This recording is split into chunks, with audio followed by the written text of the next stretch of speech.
கனடாவில் மாவு புளிச்சிருந்தாலே அவ்வளோ சந்தோஷமாக இருக்குங்க. ஆமாங்க, நேற்று அரைச்ச பச்சை பயிறு மாவு நல்லாவே புளிச்சு வந்துடுச்சு. சரி, பாப்பாவுக்கு லஞ்ச் பாக்ஸ்க்கு இந்த பச்சை பயிறு இட்லி கொடுத்து அனுப்பலான்ட்டு இட்லி தட்டெல்லாம் எடுத்து நல்லா எண்ணெய் தடவி இட்லி மாவு ஊற்றி வச்சு அது வச்சுட்டு அடுத்து ஹஸ்பண்ட்க்கு லஞ்ச் பேக் பண்ணலான்ட்டு பீன்ஸ் போட்டு சாம்பார் தான் இன்றைக்கி வைக்க போகிறேன். பீன்ஸ் இந்த மாதிரி லைட்டாக உப்பு போட்டு வதக்கிட்டு சாம்பாரில் போட்டால் சீக்கிரமே வெந்துடும். உருளைக்கிழங்கை கட் பண்ணி பருப்பு வேக வைக்கும் போதே நான் அது கூடவே சேர்த்துடுவேன். இன்றைக்கி லஞ்ச் பார்த்தீங்கன்னா ஒயிட் ரைஸ், பீன்ஸ் சாம்பார், தொட்டுக்க கல்யாண வீட்டு ஸ்டைல் உருளைக்கிழங்கு பட்டாணி மசாலா தான் செஞ்சுருந்தேன்.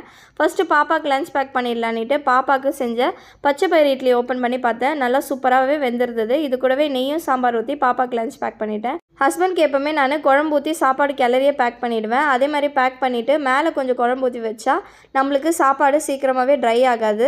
அவ்வளோதான், ஹஸ்பண்டுமே ஆஃபீஸ் கிளம்பிட்டாங்க. பாப்பாவும் அவர் ஸ்கூலில் ட்ராப் பண்ணிவிட்டு அப்படியே ஆஃபீஸ்க்கு கிளம்பிடுவாங்க. நம்ம போட்டிருந்த வெந்தயக்கீரை நல்லாவே இப்போ முளைச்சி வந்திருந்தது. இதே மாதிரி அடுத்த ஒரு ஷார்ட்ஸில் பார்ப்போம். பாய்.